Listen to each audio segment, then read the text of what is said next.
Yo, what's going on, everybody? It is your boy Fitzmonk TV here, aka G-Lauren33. I'm back here with another episode of the Legit Shoot podcast, here with your Smackdown review and results for March 12th, 2021. Hopefully, you guys are staying safe and healthy. Hopefully, you guys are doing well. So, Smackdown tonight was a good show. I'm just going to come out and say it. I'm not going to BS you guys. This was a good show. Outside of the Reginald thing that pissed me off, I don't really have much to complain about. SmackDown right now is doing so much better with their WrestleMania build than Raw. Like, let's look at Raw for just a quick second, all right? I don't want to focus on Raw too much. That's what the Raw reviews are for. But outside of Bobby Lashley being WWE champion and Sheamus and Drew McIntyre, you know, there's nothing else that I'm invested in, right? Like, Matt Riddle has... We don't know what Matt Riddle's going to do with the U.S. Championship at Mania. I've suggested AJ Styles, but nothing's confirmed at that front. You know, the Randy Orton and the Fiend storyline is getting old. I don't give a shit about Braun Strowman and Shane McMahon. That's garbage. You know, they're doing a storyline centered around Shane McMahon, you know, thinking that Braun is stupid. Like, what? You know? The Raw Tag Team titles, New Day versus... Hurt Business, we're getting that match again this Monday, and we'll probably get that match again at WrestleMania, right? You know, maybe they throw the Lucha House Party in there, make it a triple threat, but there's nothing there. There's no teams in that division. So what else do we expect, right? Unless the Viking Raiders come out of nowhere, but I don't know if Ivar is all ready to come back yet, but I don't know. I don't care about the Raw Tag Team division at the moment. And the Raw Women's division is a mess. I know Asuka is concussed, and I believe Asuka will be back in time for WrestleMania. I don't think Asuka would miss the show, but you never know, right? We got about less than a month. We got about, 29 days at this point? And if Asuka's concussion is as serious as they're saying, you know, she's going to need time to heal. So what I would do... In the meantime, I would do tournament. I would do a tournament to determine Asuka's opponent at WrestleMania. You could put, Peyton Royce, Alexa Bliss, Mandy Rose, Dana Brooke, Naomi, Lana in there. If you want, you could throw in Shayna and Nia. Charlotte and Rhea Ripley, right? Have it take place, do like three or four matches every week since you only have about a month. And then when it comes down to the finals, you can do Charlotte versus Rhea Ripley, and you can have some kind of fuck finish or whatever, and then just have it be a triple threat at Mania. And that's how we get, Ripley versus Asuka versus Charlotte for the Raw Women's Championship, like we all believe it should be, right? But, we're not there yet. And the only thing that I care about on Monday Night Raw is the WWE Championship, Bobby Lashley, Drew McIntyre, and Sheamus. That's it. On SmackDown, there's a lot more that I'm invested in. I'm invested in more than one thing. Like, we have, of course, Sasha and Bianca, which we'll talk about in just a sec, because that's kind of my opening shoe here. And Daniel Bryan in the Universal Championship scene. I'm hoping, because remember, Vince McMahon did rip up the script for the most part for WrestleMania, and with the level of work with Daniel Bryan and Roman Reigns these last couple of weeks, man, I'm hoping that WWE is considering putting Daniel Bryan into that match and making it a triple threat, right? I don't have to say it. I've been saying it now for weeks, for months, that Daniel Bryan should be in that match at WrestleMania. It should be a triple threat with Edge, Bryan, and Roman, and hopefully they set that up with what they're doing next week and at Fastlane, because there was a lot that happened with that program tonight. Seth Rollins and Cesaro, I don't know if they're planning on doing their match at Fastlane, but it would make sense to do it at Mania. Maybe they do a rematch at Mania. I don't know, but I am, invested in that storyline. Plus, I love what's going on with the IC title right now with Biggie and Apollo Crews. Biggie came back and cut one hell of a promo tonight, one of the best I've seen him do on the main roster. And Apollo Crews continues to be thriving in this new Nigerian gimmick they got him doing. So that's four things right there. I don't really care much about the SmackDown Tag Team titles. I'm still hoping that maybe we get the Street Profits versus the Usos at Mania if Jimmy Uso comes back in time. But We'll just have to wait and see. But definitely, I'm way more invested in what's going on SmackDown than Raw at the moment. And it shows. This was a good show. Outside of the Reginald stuff, which I'm going to get into right now, this was a good show. So getting into the opening shoot, I'm going to try to do this quickly because we do have a good amount to talk about tonight on the podcast. This whole Reginald thing is, I am getting sick and tired of it. You guys have heard me say that I don't mind Reginald as a character, but the second you team up Reginald with Nia Jax, I am not going to care. I am not going to care. I do not like Nia Jax. You guys know this. And Reginald, it's annoying. He shouldn't have any business in what Sasha and Bianca do on the road to WrestleMania, right? Like, now he's like the manager of Nia Jax and Shayna. He got Nia a title match for next week, which I'm not surprised at, because I said, don't be surprised if we get Sasha versus Nia, especially for the title. Because remember, Sasha didn't defend her title at the Elimination Chamber like she should have, right? And she's not defending it at Fastlane because they're doing the tag team title match again. So I'm not surprised. Plus, we got Bianca versus Shayna this last week. If they were doing Sasha versus Shayna, I would be, way more excited. Because let's be honest, Sasha's not losing that title to Nia. There's no way it's happening. This is just to give Sasha another title defense before Mania. Could it be a good match? The only way it could be a good match is if Sasha, brings out everything to put Nia over here. Right? That's the only thing. Sasha's the only person that can put Nia over and bring her to a good match. She's the only person. Look back at every match Nia's had. Right? It wasn't Nia versus Charlotte. It was never Nia versus Asuka. It was never Nia. Well, maybe you could say Nia versus Ronda, but that was because Ronda was like new. Right? We didn't even know how good Ronda was at the time. Like, look how bad Nia versus Alexa was at Mania.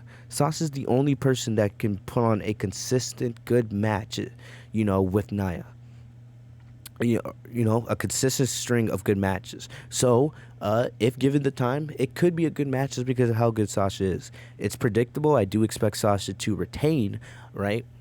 And like I said, I'm not trying to, toot my own horn, but I said this is most likely going to happen. If you guys listen to the podcast, I know how predictable WWE can be, and I'm not surprised that we're getting Sasha versus Nia for the title. I just kind of wish it was Sasha versus Shayna, if we're being completely honest. But the other thing is that it looks like they're going down the John Cena HBK route. KO mentioned it because he had Sasha and Bianca on the KO show tonight.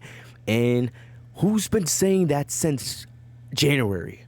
If you guys listen to the podcast, I've been saying since Bianca won the Royal Rumble, I've been saying do not be surprised if they go down the John Cena HBK route from WrestleMania 23, right? Remember back then, John Cena HBK won what was then the Unified Tag Team Championships, and they walked into WrestleMania as the tag team champions and also main eventing the show in one of the best WrestleMania main events I've ever seen, right? If you guys have seen that match, you guys can attest to it. And if you guys haven't, go on the network and go back and watch that.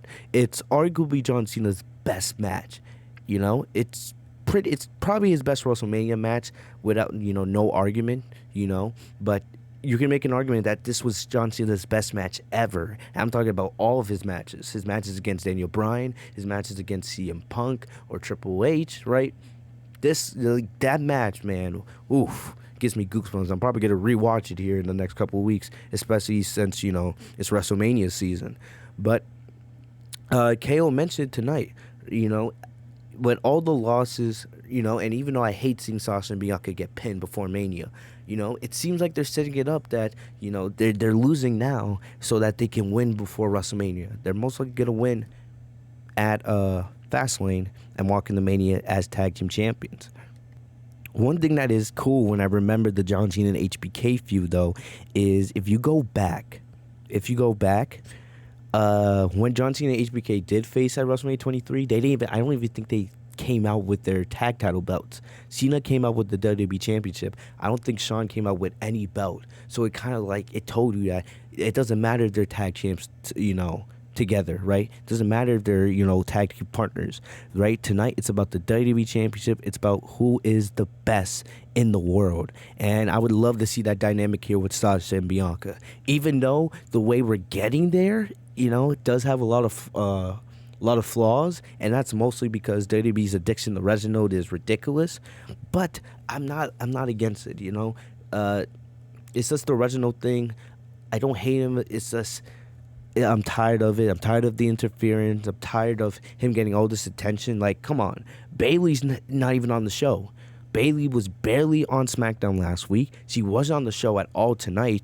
Like, we don't even know if Bayley's going to have a match at WrestleMania, which, in my opinion, that should not be the case, especially for how good Bayley is.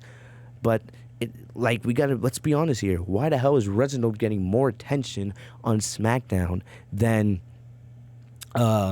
Bayley? I said last week, and I'll say it again. I think Bayley, a perfect role for her would have her be, the host of this year's WrestleMania, and then lead to her having some impromptu match on one of the 2 nights against some kind of legend. I would do something like that. Bayley deserves to have some type of match, at Mania, some type of big time role. So I'm gonna keep suggesting that until we get something for Bayley at Mania, because she should not be left off the card. But like I said, Reginald getting more attention than Bayley on SmackDown, no. So basically, I know I'm going off on a little bit of a ramble, but basically my whole point here is, even though I do like what they did with Sasha Bianca tonight, outside of the Reginald stuff, we don't need Reginald in this feud at all. We don't need him at all. But I don't hate it. I just think the Reginald thing is, been played, and we need to move on. Like, he needs to be removed from this entirely. But we're going to get into SmackDown tonight. We're going to talk about Sasha Bianca a lot more because they had a lot of story tonight. But we're going to start with the opening of the show. We had Daniel Bryan and Edge had a really good promo segment. So Edge came out, right? So what do you know? A SmackDown that Roman didn't start the show. Even though, right, the show started with Roman's program, because we know Edge and Daniel Bryan are both involved heavily with what Roman's doing on TV right now in the Universal Championship, right? Just not seeing Roman Reigns come out and do his 4-minute entrance to start the show, man, was such a relief. It was just like, I could breathe easy a little bit, So, I liked what they did tonight. So Edge came out, right? Edge came out, and he had a lot of his mind. He wanted to address both Roman and Daniel Bryan. So Edge told Roman basically that the fact that you're overlooking me is what's going to cost you your championship at WrestleMania, and basically he gotta stop all this yapping he's doing, right? Because he ain't the head of the table, man, and Roman needs to realize that he's not going up against an old beaten battered Edge, but he's going up against a guy in his prime. But the thing about it is, Edge also mentioned that there's a chance that Roman may not even be the champion going into WrestleMania, and because most of Edge's promo had to do more with Daniel Bryan than Roman, right? So Edge called out Daniel Bryan basically, because you guys remember a couple weeks ago, Bryan called out both Roman and Edge for their love of professional wrestling, right? And I also have been talking about it. We've barely seen Edge in the ring. We've barely seen him in the ring. And I'm not saying we need to see Edge in the ring every single week. You guys who listen to this podcast know I don't need to see my superstars wrestle each week. But every couple of weeks, or maybe sometimes every other week, if you're on the show, you should be wrestling here and there. It shouldn't just be just at pay-per-views. Because I'm not a big fan of a champion or a superstar that just sits back and does promo after promo after promo each week. That gets tiring. Sometimes you gotta wrestle, right? You gotta show us what you get paid to do. Sometimes if it's in a tag team match, sometimes if it's just in a squash match, it could be just you just squashing somebody really quick. Sometimes if it's in a main event against another main event player, right, in a high profile singles match, right? I need to see Edge wrestle here and there, come on, especially if you're not wrestling, then I start thinking that you're getting that part-time status, kind of like Brock Lesnar, right? Lesnar, never wrestled on Raw or SmackDown. He only wrestled on SmackDown once, in the last 10 years, and that's when I think he beat Kofi for the WWE title. You know what I mean? So, like, I did agree with what Daniel Bryan said about Edge in that regard, but Edge said that, being in the main event of WrestleMania had nothing to do with how much they both loved professional wrestling. Edge also reminded Bryan that, in his prime 10 years ago, he would sometimes wrestle, 7, 8 times a week, right? Sometimes twice on Sundays. So Edge reminded Daniel Bryan that same drive, right? That same constant need of being in the ring, Edge had that back in his prime. And it's similar to what Daniel Bryan has today. Well, things are clearly different, of course, because they're not doing live shows. Remember, they're only at the Thunderdome once a week, and then sometimes twice when they got a pay-per-view. So, but you guys get the point. So Bryan came out and he said, basically, he said that he respects Edge, but he would do anything to get one last shot at WrestleMania. Because Bryan he's said this a lot. He doesn't know if this is his last WrestleMania. And if it is, Bryan deserves to go out and have one last classic. We all know one of the best WrestleMania moments of all time is WrestleMania 30, when Bryan beat Triple H, and then in the main event he beat Randy Orton and Batista to become WWE World Heavyweight Champion, right? And we know how good Bryan is. Bryan deserves one last big moment. Roman, he's going to be there for years and years to go. Years to come, right? Edge, I don't know how long Edge plans to wrestle, but I feel like right now, Edge becoming Universal Champion is not needed. I don't need it, right? It's a cool story. Edge, 10 years, right? Remember back in 2011, that was his last WrestleMania when he beat Alberto Del Rio for the World Heavyweight Championship, right? It's a cool story, Edge becoming, champion 10 years when he had his last match at WrestleMania, but I don't need it. It's not necessary. It's not something that has to happen. Daniel Bryan, we don't know how long Daniel Bryan has left in the ring. And if this is his last WrestleMania, I think he deserves a big moment. Reigns doesn't really need to win, in my opinion. And Edge, I don't need it. I'm not saying it's not needed, but me personally, I don't need to see it. But I would, more than anything, love to see Daniel Bryan get one last big WrestleMania moment, get that last big win, because we don't know. Come next year, Bryan might not even be wrestling anymore. And I feel like he deserves to be in that spot. He deserves that spot, right? And so Bryan said, yeah, he had to go into business for himself there. And that's what led to him making those comments about Edge,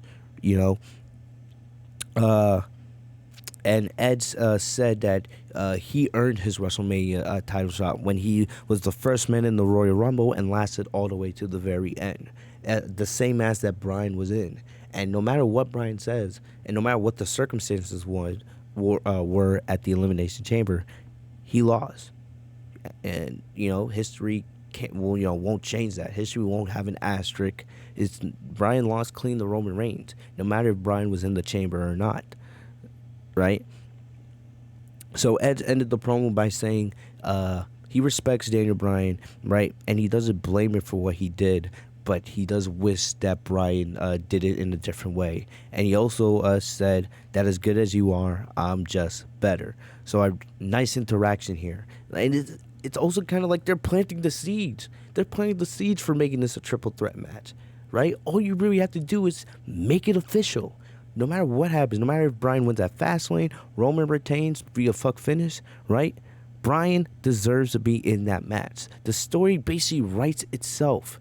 Bryan should be in there no matter what. And I know I sound like a broken record on this, but I'm going to keep harping it until it becomes a reality. Bryan should be in that match. I love the interaction here with Edge. Right, Edge like just walking off in disgust, right? Because he wasn't a fan of the comments Daniel Bryan made. And like I said, this would be a common theme throughout the night because later on we had Jimmy or not Jimmy, I think it was Jey Uso. My bad. Jey Uso arrived at his at Roman's locker room. Heyman was waiting outside, and Heyman was trying to keep Uso from talking to Roman because Roman was clearly still frustrated, right, about Jay's inability to defeat Bryan. And because that's the reason why Roman is defending at Fastlane against Daniel Bryan uh, because Jay tapped out in the steel cage match. So Jay was like, "Oh, okay." And I liked how Jay knew, like, yeah, I'm not gonna bother him because remember, Roman beat Jay's ass with a chair a couple of months back when Jay failed to get the job done. So Jay was like, "All right, yeah, I'll come back later, right? I got some things to do." We also saw there was a really good segment here with Edge. Edge talked to Jey Uso backstage, and Edge was trying to pick Jay's brain, like, why are you doing this? Like, what happened to the Jay that I saw, back in 2015, who was putting on tag team classics, and was inspiring me to get back into the ring, right? What happened, right? What would your father, Rikishi, think of all this? And Jay just told Ed, stay in your lane, mind your business, right? Just go spend time with your own family. So I like that interaction because everything that happened tonight with Daniel Bryan and Edge, and then Edge and Jey Uso, that would all lead up to what we saw with the contract signing in the main event, which of course, we'll talk about that a little bit later. So getting into our first official ring action of the night, we had the Street Profits teaming up with Dominic and Rey Mysterio. I guess we'll just call them the Mysterios. And they went up against Dolph Ziggler, Robert Roode, and Alpha Academy. Real quick, Chad Gable, I know his contract is expiring, right? I think the Revival, FTR from AEW, they were talking about Chad Gable a little bit on Twitter. So it looks like Gable's contract is going to be expiring. One thing I do know that WWE does is when they know a superstar's contract is expiring, they like to give those superstars or superstar, depending if it's plural or not, they like to give them a big push to try and, convince them, hey, re-sign. It's like a last-ditch effort from WWE. I don't think Chad Gable's worth it, to be honest. I'm not saying he's not talented, but he's not going to make or break SmackDown. You know what I mean? When was the last time he did something of relevance, And it's not his fault. He hasn't been booked well since back in the days when, he was in American Alpha with Jason Jordan. But like I said, if Chad Gable walks out of WWE and he goes to AEW, I'm not really going to care. I don't really expect him to do much. I'm not even a big fan of AEW these days anyways. I keep up with it, of course, but like I said, AEW, even though there's a lot of things they do better than WWE, it's just, to me, there's a lot of things that they do that WWE does which hurts the company. Like Christian, him signing with AEW, and then the next night on Dynamite being thrown in to the world title picture, and them teasing a feud with him and Kenny Omega for the AEW title. Like, what? Really? That's the first thing you're gonna do with Christian, And then them signing Big Show and all this stuff. It's just like not really it for me, if I'm gonna be honest. Not really it. So like I said, Chad Gable does go to AEW. Good for him. I wish him all the best. I don't think he's gonna do much. He's not a difference maker at all. I think you will just see him on AEW Dark, just getting to put up some classics, right, against maybe Darby Allin, right, Scorpion Sky, Ricky Starks, right, So he would be a good mid card talent, but I don't really see him being like a future TNT champion or anything like that. So if he does leave, we'll just bye bye, whatever. But we had the match here with this 8-man tag, and we know the big thing here is I think we could see this match at WrestleMania. Maybe it turns into a fatal 5-way if the Usos come back. Like I said, I don't know if Jimmy Uso's going to be back in time for WrestleMania, because if he is back, it's easy. what you should do. You have the Street Profits regain the SmackDown Tag Team titles, and then you do the Street Profits versus the Uso at WrestleMania for the SmackDown Tag Team Championship, right? But, if he's not back, I could definitely see these 4 teams having a fatal 4-way, because I don't think you're going to have that on Monday Night Raw. Like I said earlier, unless the Viking Raiders come back and, they do the Viking Raiders and Lucha House Party and New Day and Hurt Business, I think there's a good chance it's probably just going to be the New Day versus the Hurt Business with a chance of the Lucha House Party making that a triple threat match, But here on SmackDown, I wouldn't be surprised if all 4 of these teams are at WrestleMania, right? Chad Gable's the last match, at WrestleMania right as his contract expires. The Mysterios, you're going to leave Rey Mysterio off WrestleMania? No, you're not. That's going to be a big thing for Rey and Dominic. You're probably going to have, right, Rude and Ziggler there, no matter if they're the champions or not. And, the Street Profits are the best team on SmackDown. So they're going to be in that match no matter what happens, So, like I said, we'll just have to wait and see how this all goes down. I just think a lot's going to depend on the status of Jimmy Uso, or if he's back in time, for WrestleMania. Like, there's a lot of options here. They could just do the Street Profits versus the Usos, which is the match I want. They can do a fatal 4-way. They could do a triple threat. They could do a fatal 5-way. There's a lot of options here. And I know that Vince wants to get as much talent on the show. And you could do that with, 2 nights. So, wouldn't be surprised. But in terms of the match, I actually like the ending of this match here. So, near the end, Rey Mysterio got the hot tag, cleared the ring.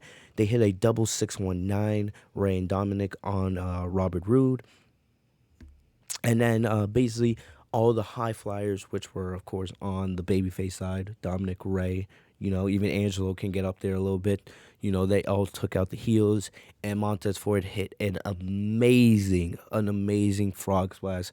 He easily has the best frog splash in the entire company. He has one of the best frog splashes I've ever seen. This one, he did like a freaking move. He like moved the midair. I forget what the term is, but he maneuvered his body, basically, to make his body face the other way. He gets so high that he can switch positions in the air. It's absolutely amazing.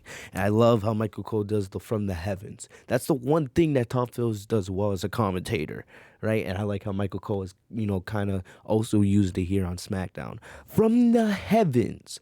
So he hit the frog splash and he got the win for the baby faces. Next up, we had Cesaro versus Murphy, right? And Seth had a new suit. You guys know I've been, very critical of what Seth's been wearing on television these last couple weeks. Anything is better than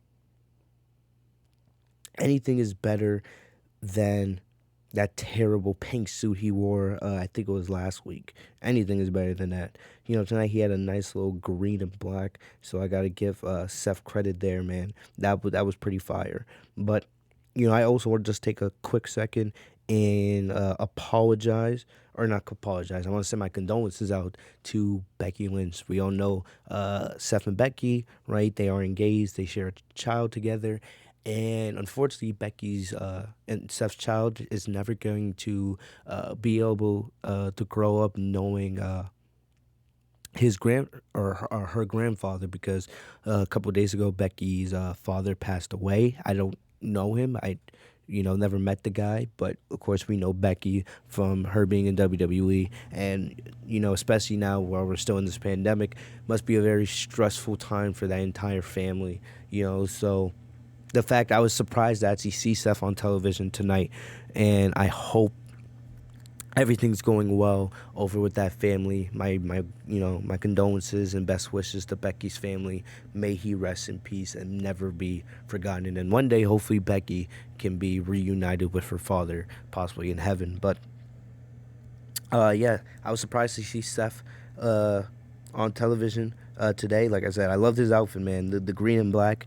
He had like a black sweater, and with the green and black jacket and pants. Like, this was easily the best outfit Seth's had since he's come back. So I gotta give him credit there.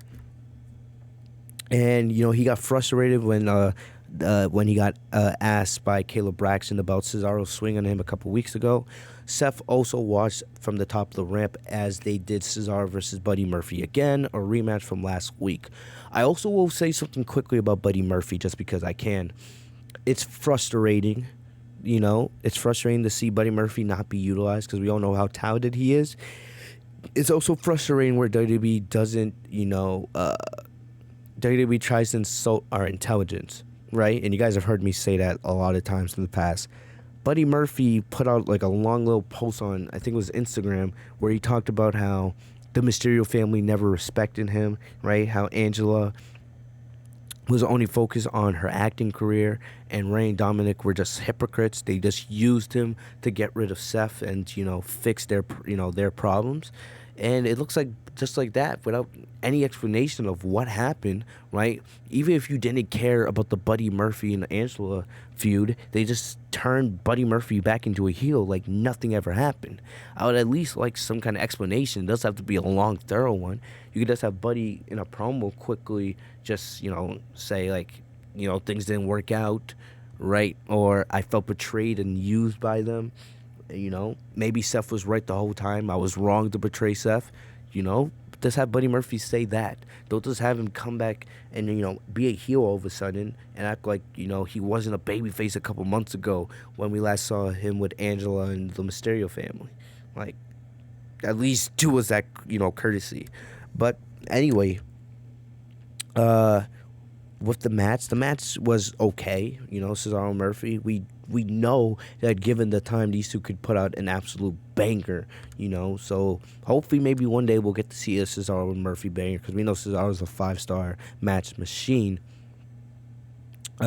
So after the match, right, we saw Cesaro had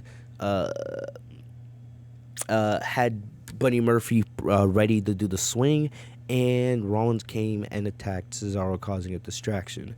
So Rollins, getting payback, of course, on Cesaro for the swing attack. He planted Cesaro with the stomp, then trapped his head in a steel chair, right, and was about to stomp him again. And, of course, that would write Cesaro off television, but the officials got involved and saved him, right? And Rollins was escorted backstage. Then backstage, we saw Rollins meet with Shinsuke Nakamura, who glared at him. So I don't know.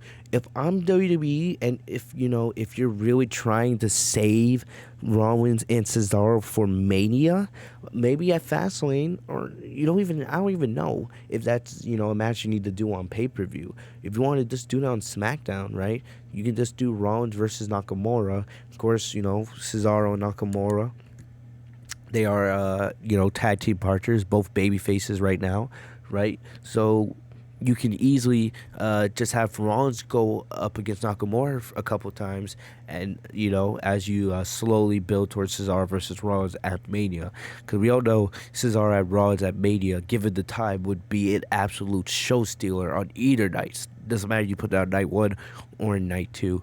So for right now, I don't know. I do want Nakamura to have a more, I would say, useful role at Mania. I don't want him to just be like filler here to keep Rollins busy with this feud with Cesaro, but I don't know. Unless you do an Intercontinental Championship ladder match, I don't know what you do with Nakamura at Mania. I can't think of anything else, Like maybe after Mania, they team Cesaro and Nakamura back up and they go back in the, hunt for the SmackDown Tag Team Championships.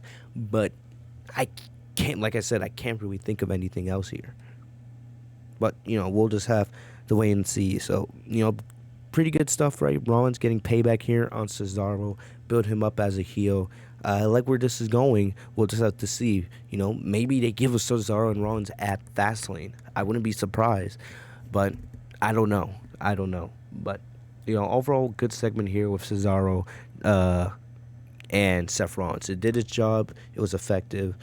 And, yeah, we'll just see where they go from here. Next up, we had the KO show with Sasha Banks and Bianca Belair, which will also lead us into Sasha and Bianca teaming up to go up against Tamina and Natalya. First off, Sasha has a new render that they used to promote her on SmackDown tonight, which was fantastic. This is I love this run of Sasha. It's her in her Elimination Chamber gear, and I love it. I love the render. Just had to quickly get that off my chest. But before we get into the KO show, Nia took Reginald on a shopping spree. So you guys can see that these two are getting closer, right? This was not good. It was just here to fill time, right? Reginald trying on suits and Nia, acting all horny. Nia slapping Reginald in the ass. Shayna Baszler, I think we were all Shayna Baszler watching this on TV. Shayna Baszler just sat in the corner on her phone and tried to, pretend like she, there was anything else was more interesting than this. So it was whatever. I'm just like, ugh, right? And before the KO show, we had Sami Zayn. Sami Zayn tried to get KO's to join his documentary to expose WWE from the inside, and KO said that he would think about it. So I don't know. Like you guys have known that I wanted to see a KO and Sami Zayn feud, right? Just fight forever. You guys remember that from 2015, 2016 when they both got to the main roster. It's been a couple years. They were a great heel duo, so I don't know, maybe WWE is teasing that KO could be turning heel soon. I don't want to see KO turn heel, but I wouldn't be surprised. KO's not doing much, and right now KO has nothing to do at WrestleMania. So, who knows? Who knows where this is leading if they are reuniting KO and Sami Zayn. But getting into the KO show itself, right? KO introduced both Sasha and Bianca. There was a funny moment where Sasha almost botched her entrance, where the title fell off her waist before she started walking down the ramp. So that was a little funny moment, but KO did a really good job of kind of setting the stage here of Sasha and Bianca, right? Then potentially going after the tag team titles at Fastlane, and then potentially, be remaking history with John Cena and HBK did back in 2007. Like I've been saying now for months. Right? There's really no need to turn Sasha heel. Like honestly, of course, Sasha's heel is fantastic, but there's no need to do it here for this story. There's none. I would save a heel turn for Sasha and Bianca later down the line because I'm going to keep saying it. Sasha needs to retain at Mania, and then at SummerSlam, that's when you give Bianca the big title victory and have her take the title off Sasha.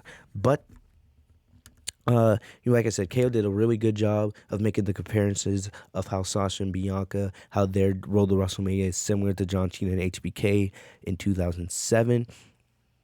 And, basically, after a while, right, KO started talking about the problems between Sasha and Bianca, how that has to do with Reginald and how it's keeping them, from potentially winning the tag titles. It's what kept them from winning at Elimination Chamber. So then Sasha butted in, and I love this. I love when Sasha's all cocky and confident, right? You can have a cocky and confident baby face, and Bianca and Sasha are like the definition of cocky and confident baby faces. But Sasha called herself the Michael Jordan of the WWE, and that she paved the road for Bianca to walk on. Like I said, there was some really good promo stuff with Sasha and Bianca tonight. And basically, she called Bianca the LeBron and said that Bianca, might actually have a Hall of Fame career, but it will never live up to Sasha, who is the GOAT. And you guys know this. All right, I'm not going to go on a rampage talking about how great Sasha is. I do that way too often for those who listen to the podcast on a weekly basis. Sasha's amazing. Like, she's the GOAT in my opinion. She's the best female wrestler in the world. And in my opinion, she's the best of all time. Right, you can you can make your arguments. You can say Charlotte, you can say Asuka, you can say Trish Stratus, Mickie James, Lita, whatever. Right, but in my opinion, Sasha is the best, and I feel like true women's wrestling fans know that. The only thing you can really say to dispute that is Sasha's booking hasn't been the best, and that's on WWE, not her. Sasha always delivers. So calling Sasha the GOAT of the women's division, right, as she called herself tonight, was great. And I know somewhere, and the thing about it is, if you guys know Ryan from WWE The Bump, right, a lot of people consider him a Sasha Banks ship. Ryan Popola, He's a huge Sasha Banks fan, and he wrote an article actually last year about how Sasha's the GOAT. And Ryan, he liked my tweet on Twitter, and he actually put his article in like minutes after Sasha said that in her promo. So I know he's feeling himself tonight, getting that kind of feeling that that recognition of something that he said and wrote for WWE a year ago. Right now is being stated by Sasha actually now in her promos.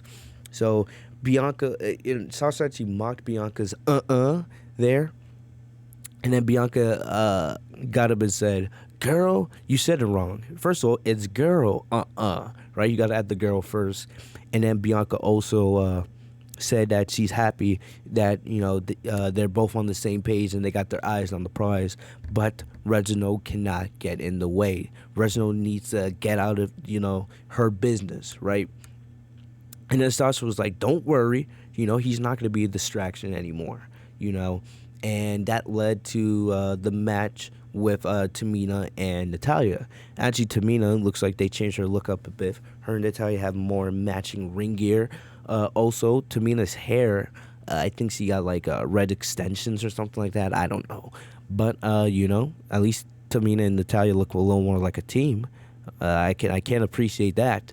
I'm not a fan of them or anything like that, but at least they look like a team. If you're going to put two superstars together, at least, make it work, right?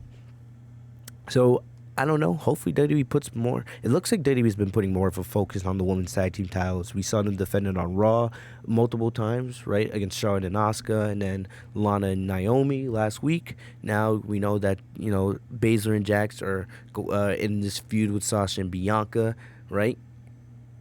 And we know that Tamina and Natalya, they've been very, very vocal about them wanting a tag team title shot. So if Sasha and Bianca win the tag titles, I can definitely see Natalya and Tamina being in line for a tag title match, maybe after WrestleMania, right? If Sasha and Bianca are still partners and still champions. I don't know. But I don't know if WWE's doing this because now that, it looks like the NXT women's tag titles will keep from the main roster women's titles being defended down there anymore, which I hate. I hate that, but, we'll see what happens with the NXT women's division. They definitely have enough women down there to have women's tag team titles. I just, I like the aspect of the NXT women's tag team titles being defended on all three brands. And now it's just the main roster now since NXT has their own women's titles. But either way, getting into the match itself, right? The match wasn't anything special. It wasn't even that long. We had Reginald ringside stunting over his new suit with Jackson Baszler on commentary, right? There was a point where Reginald actually, and this was annoying. This is the part about it that I hate. They're always finding ways to have Reginald get interfered, right? So Reginald hopped on the apron and distracted the referee where Bianca had, I think it was Natalya covered. Sasha then went to the announce table and Reginald ran away, right? But then, this caused a distraction. Sasha got thrown to the outside somehow. I don't remember how, if it was Natalya or Tamina, but Sasha got put on the outside, and then Tamina rolled up Bianca for a 3 count. So I didn't like that. Of course, I don't want to see Sasha nor Bianca. Neither one should be getting pinned clean, and I don't care if Reginald interfered or not. It shouldn't be happening. You had it happen at It happened at Elimination Chamber with Sasha getting pinned clean. Now you have Bianca getting pinned clean. No. I hate how WWE's, it's like win or losses don't matter to them. They just casually have your women's champion and the number one contender getting pinned in pointless, tag team matches. Come on, we shouldn't be doing that. Shouldn't be doing that. But Bianca was once again frustrated with Sasha because, Reginald's addiction with Sasha is what led to the interference, and she has a point. But then backstage, they were arguing after the break, right? Bianca was like, "I didn't ask for his trifling ass. He's only involved in this because of you." But then Sasha tried to turn it around on Bianca and said, "You're the person that told me to get rid of him, and now he's salty getting up in our business, right?" And then Bianca continued going off, and then Sasha's like, "Wait a minute. She like put Bianca in her place, and I love this. Sasha was like, "Wait a minute, hold up. You're the one that took the L tonight. You were the one that got pinned. So don't go talking to me about any of this crap when you're the reason why we lost tonight. Interference or not, you got pinned clean." And then Sasha went and called Bianca a rookie. So it's kind of true, right? Sasha is the veteran. She's the blueprints, the standard, the leader of the women's division. Even though she's never won at WrestleMania, and I don't want to go off on that little rant again, facts are facts. Bianca is the rookie here in this situation. So, yeah, I didn't have any problem with them doing the rookie card because it is facts here. Bianca's talking all hot to Sasha, and Sasha's like, wait a minute, I run this shit. Let me put you in your place. But the only thing is, I wouldn't be surprised if Bianca brings this up next week. Sasha did get pinned in similar fashion, right? Remember, it was Reginald that did a similar interference at the Chamber when he was still on Sasha and Bianca's side, and that led to Sasha getting pinned. So, Sasha could be coming off a little bit hypocritical for trying to be objective, but, the big thing here is more Sasha calling Bianca a rookie, right? And what that could mean going forward. I still have my concerns as we get closer and closer to WrestleMania. I don't want Sasha losing that title. She should not be losing it till SummerSlam. She should be getting her first WrestleMania victory. But, we still got to see, as with each and every single week, my anxiety, starts picking up. So, we'll see. And I'm just going to remind you guys that, later in the night, Nia was talking backstage with Reginald. And Reginald then recommended that, maybe we should ask and see if you can get a SmackDown championship opportunity next week against Sasha, and then you could be the one entering WrestleMania as, a double champion.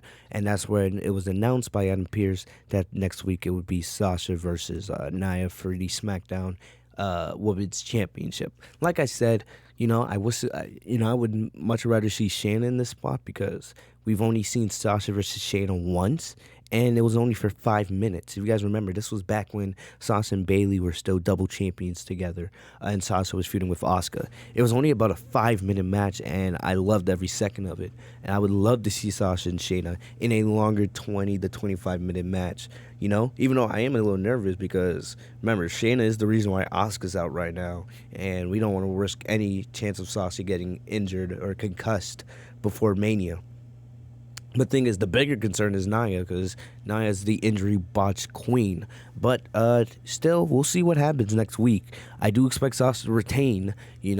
I just care more to see what story they try to tell with Bianca, because Bianca's facial expressions here, especially after Sasha called her a rookie, man, woof, that was good stuff. So we'll see. Will Bianca be in Sasha's corner for the title match next week? Will be interesting. So, like I said, I did like the story from a story standpoint. I do like where they're going with Sasha and Bianca. I'm just annoyed of, I don't give a shit about this whole Reginald thing. It's that simple. All right. Moving on, we had Biggie make his return to SmackDown. We haven't seen him in a couple weeks since the attack with Apollo, and Biggie cut an amazing promo, right? Like people forget how good Biggie's on the mic. I always think of some of the promos Biggie cut back in the day when he was when the New Day were feuding with the Usos, I remember Biggie said something like, "We were never on the sidelines because we rushed the field." Biggie has really good intensity on the mic. Like I said, I don't have a problem with Biggie being in this comedic role. Like, the guy's naturally funny, but when he's serious, it's even better. And what I like what they're doing here is Biggie knows when to get serious. And if they keep this up, it's going to make me want to see Biggie, in the Universal Championship picture fighting for the Universal Championship, right? Because that's where this is leading. Eventually, usually when you're in a mid-card championship role, that's supposed to set you up to go for the WWE Championship. We just seen that with Bobby Lashley on Raw, where he went from the U.S. Championship now to being WWE Champion. And I'm hoping that's where they lean with Big E, man. Big E cut an amazing promo here, But basically, Biggie said he had a lot of time to think when he was in the hospital, right? And he was said that now you've done it. Now I have no choice but to end you. And when I mean end you, I have to end you. Biggie was, you could see the emotion and the rage on his face. He also said, now I gotta turn biblical on you, right? I gotta maim you, kind of like a lion. If you guys, like the story of Daniel and how he was in the lion's den. I love Biggie's promo here. And Biggie said that he would give Cruz one more title shot, but only to give him what he deserved, and that was an ass whooping, right? And he offered him the ring. He offered him the IC title match tonight, but you're not gonna do it. Like especially with how good the feud has been, you gotta save this feud for a pay-per-view. They could easily do the match at Fastlane, and I wouldn't be surprised if they do it at Fastlane.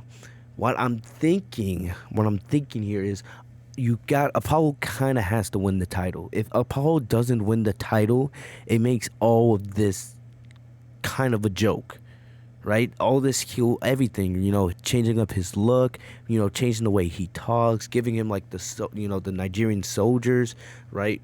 As like kind of like bodyguards, this would all be, a waste if he doesn't win the title.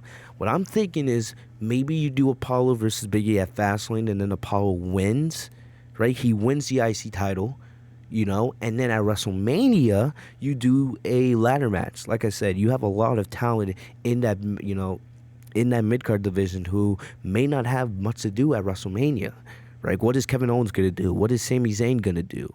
I don't care about Baron Corbin, but you can put him in there, right?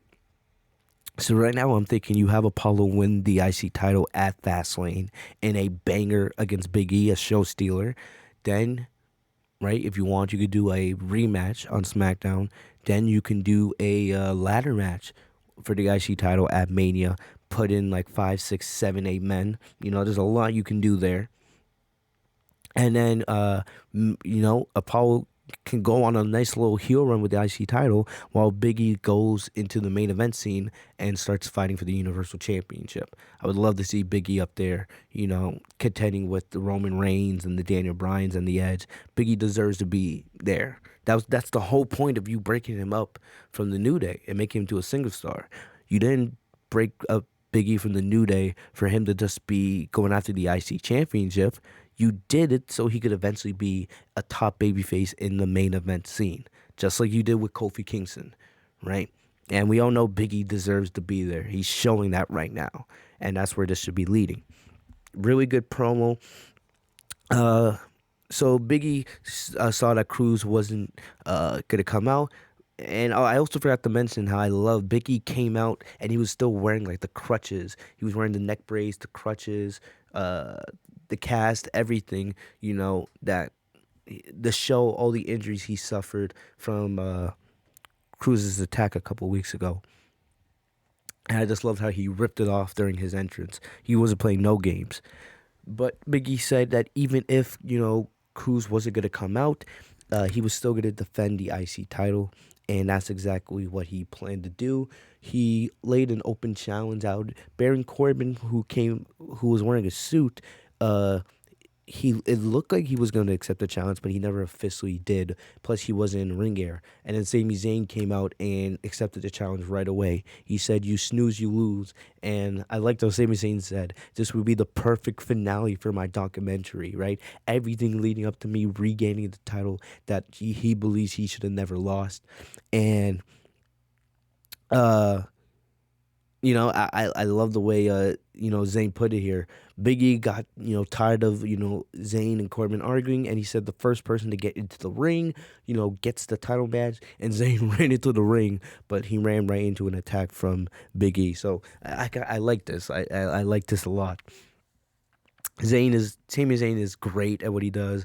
Biggie is also fantastic as a babyface, and I love what they're doing here.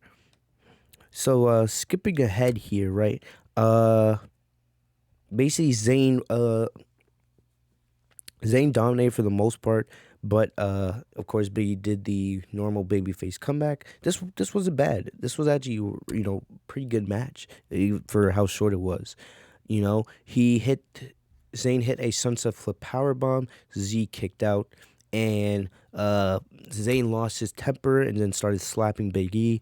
This got Big E all riled up, right? And then he hit a huge big ending for the win to retain his championship. Afterward, Apollo came out, but he attacked Big E from behind, which was pretty predictable. WWE does that all the time. And then he hit, two straight angle slams and then took out Big E with steel steps to the face, right? And then the end of the segment, Cruz steps on the steel steps, kind of like, telling everybody to, all hail Apollo Crews, right? Putting himself on a pedestal here. Great stuff here from Apollo, man. Great stuff. Love this heel character. And as much as it would make sense, of course, for, Big E as the babyface to get payback here, like I said, Big E, he's heading towards the main event scene. That's where Big E belongs. That's where he should be, And like I said, if it's me, I'm doing Big E versus Apollo at Fastlane, because if Apollo doesn't win the IC title, like I said, this is all a waste of time. So I would have Apollo win the title at Fastlane, and then if you want, you could do a rematch or just do a ladder match for the IC title at WrestleMania, and then send Big E up the food chain towards the Universal Championship scene, right? Make Apollo's heel turn complete and show everybody how dominant he can be. Because, like I said, you could do a heel Apollo. You can have him go up against Cesaro, who's a babyface, Shinsuke Nakamura, who's a babyface, Kevin Owens, who's a babyface, right? There's feuds there for Apollo. And I definitely think WWE should take advantage of that. So moving on here into the main event, the contract signing right after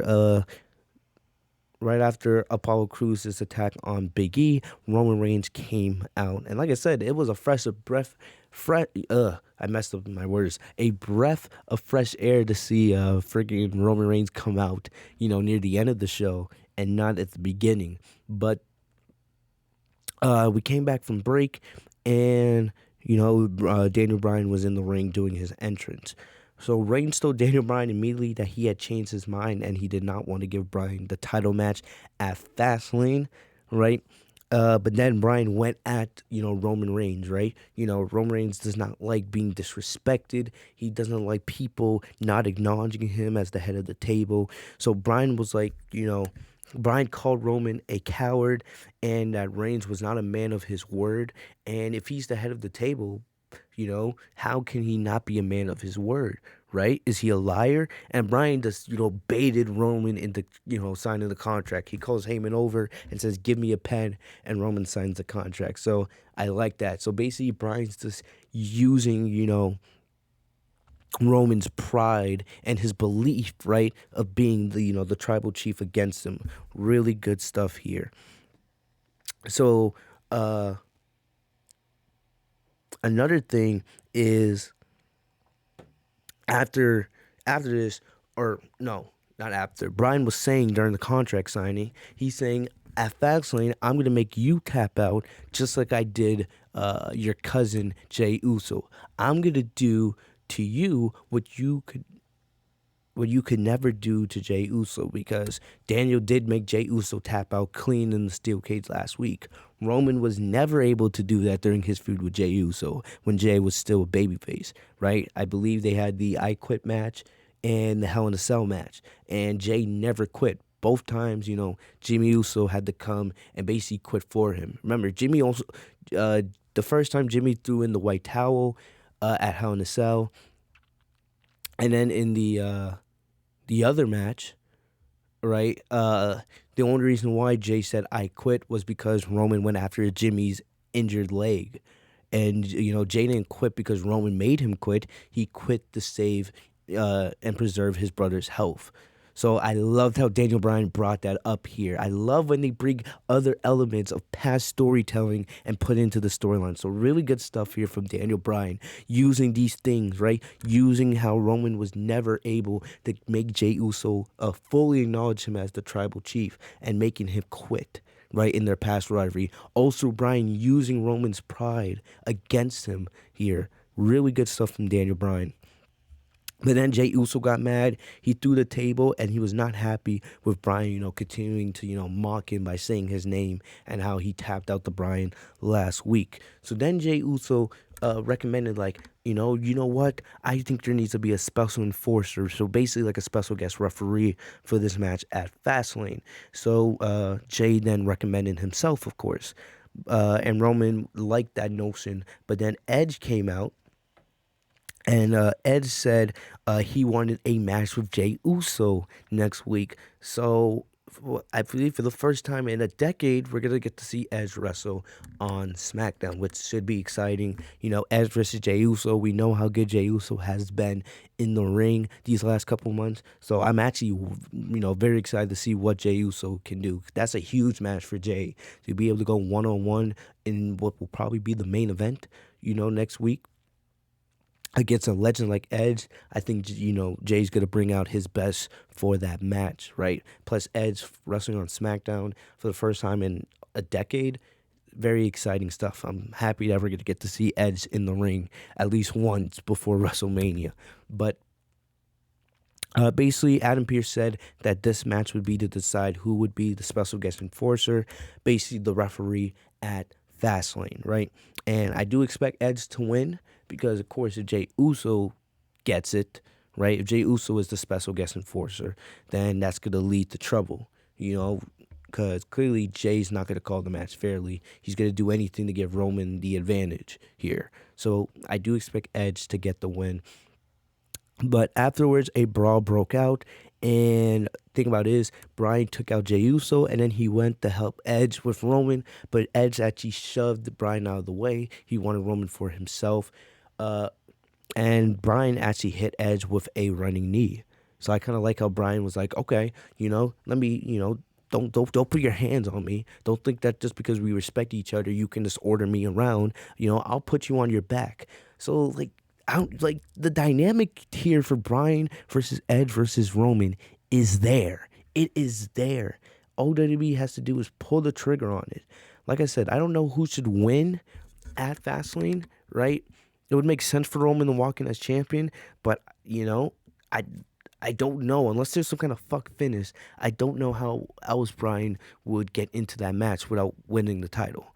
But I do think WWE should heavily consider being having the match being a triple threat with Bryan versus Roman versus Edge, right? And who knows? Maybe, no matter what happens at Fastlane, maybe WWE does something like they do Bryan versus Roman on SmackDown, and if Bryan wins, he gets into the WrestleMania match, and it becomes a triple threat. Who knows?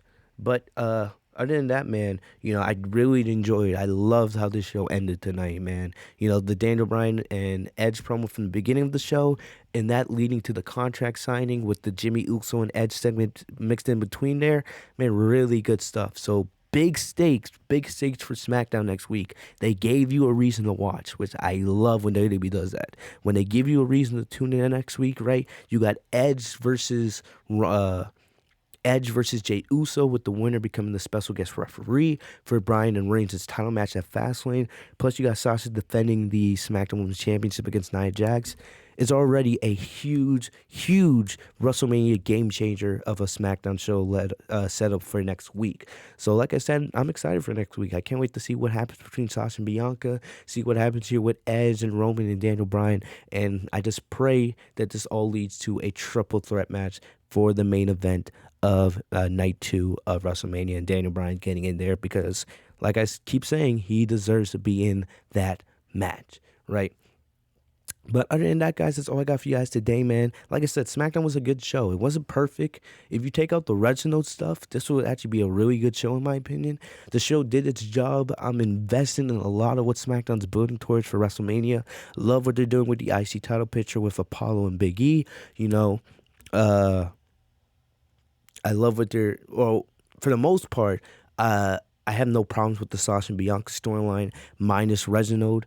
The Universal title picture is heating up. Seth Rollins and Cesaro. SmackDown's looking very, very good right now for WrestleMania. And I can't say the same thing for Raw outside of the WWE title scene. But yeah, SmackDown with a good show, and hopefully they'll keep it up with one more big show before Fastlane next week. So let me know in the comment section what you guys thought of the show. If you guys enjoyed it, make sure to leave a like on the video. Make sure to comment your thoughts as you guys always do. If you guys enjoyed the podcast and you guys are new to the channel, hit that bell right next to my name, Fitzmonk TV, so you guys are notified every time I post a new video, right? Follow me on social media. Thank you to everyone who live tweeted with me tonight, as always. Make sure you guys also check out the Monday Night Raw review, where we talk about the almighty WWE Champion Bobby Lashley and the rematch he had with The Miz for the WWE Championship last Monday night on Raw. Go check out that review if you guys haven't seen it already. Other than that, guys, I'm going to get out of here. You guys stay safe and healthy, y'all. Peace.